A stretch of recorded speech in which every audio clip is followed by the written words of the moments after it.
Okay, well, about a year and a half ago, I had some medical issues like coughing and kept catching colds and all of that from my grandkids, and so I was wondering what I could do.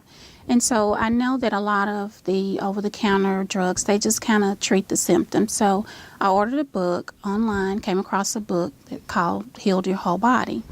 And so I started reading, and I said, well, I'll start trying to wean myself off of this bad eating and everything. And so I kind of got excited, and I ended up ordering this workout equipment, and I was ready to go. And I took my photo and I put it on this famous athletic body, and it was in my workout room.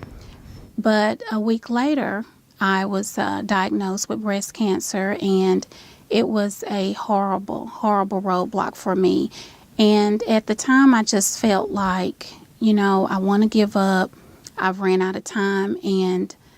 But because I had learned about the negative self-talk before, I knew that I needed to at least try to look on the brighter side of things. So what happened, it was halted for a minute, and I went to talk to the doctors, and that's where I met Dr. Schlabach, who's here at Erlanger, Dr. Valier, also Dr. Gillette, who was very, very helpful. All three of my doctors, appeared to be healthy people, so it was very easy to listen to them and take their advice. But with Dr. Gillette, what happened, we sat down with her for probably 2 hours, and she just really took the time to let me know that it was going to be okay, that I could beat this, and that she had a few suggestions for me. And one of those suggestions was to get a book called Real Food by Nina Plank. And when I got the book finally, because at first I just kept saying, that'll be on the back burner. And once I got the book, it correlated with the book that I was already reading. So what happened after surgery? I said, it's time for us to get started. And so we went to the grocery store, we read the labels, and it was it was something else going to the store the first few times. But after the first few times, it got easier. We knew what to just run right in and to pick up. And shop the perimeter. Yeah, you shop the perimeter of the store. That's the first thing, I think. One of the first things that you can do is stay on the perimeter of the store. You're going to find the freshest food. You skip the deli and the bakery part, but go around the perimeter and you're going to get the freshest food. We got rid of the junk food. See, we both have lost weight before, not a tremendous amount because we were doing this yo-yo thing. And what happened was we didn't start with getting rid of the junk food in the house.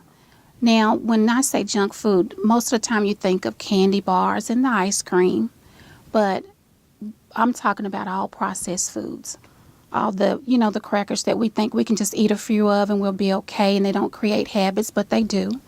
All of the white noodle, too much pasta, all of those things, the salty chips. Everything laced with MSG. Yeah. So on this journey that we started, we realized that we were looking at the calories. Sometimes we'll look at the serving size, but we forgot to read the ingredients. And that's where all the toxicity comes in. That's why people can't lose the weight, because they'll look at sugar intake and salt and they'll say, well, okay, we'll cut back. But what you're really cutting back on is junk and toxins. Mm-hmm. So what happened, we go to the store just like everyone else, and we look at the organic food and say, oh, that is just too high. So we learn things like when you're ready to purchase organically, you get the things that are on sale, the things there, you can freeze it.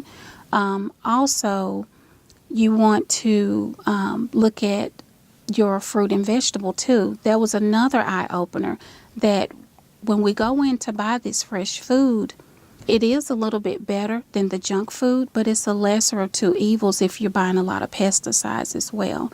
So we learned about the Dirty Dozen list, and that you can Google, but it has things on it like apples and celery and, potatoes that when you purchase those and they have been sprayed with pesticides, the pesticides actually grow through. So you can rinse and soak all you want to, but you're still going to take those things in. So the good thing is that if you don't have the money to afford those things organically, then buy fruit like fruit like grapefruit, oranges, things that you can peel, because you don't need those. Those don't have to be organic. So I think the eye opener was just knowing that we were eating the standard American diet. Half the plate, meat. The other half of that was something starchy and white. And then over in the corner, something that resembled a vegetable is tucked neatly away behind a biscuit and maybe dribbled with gravy.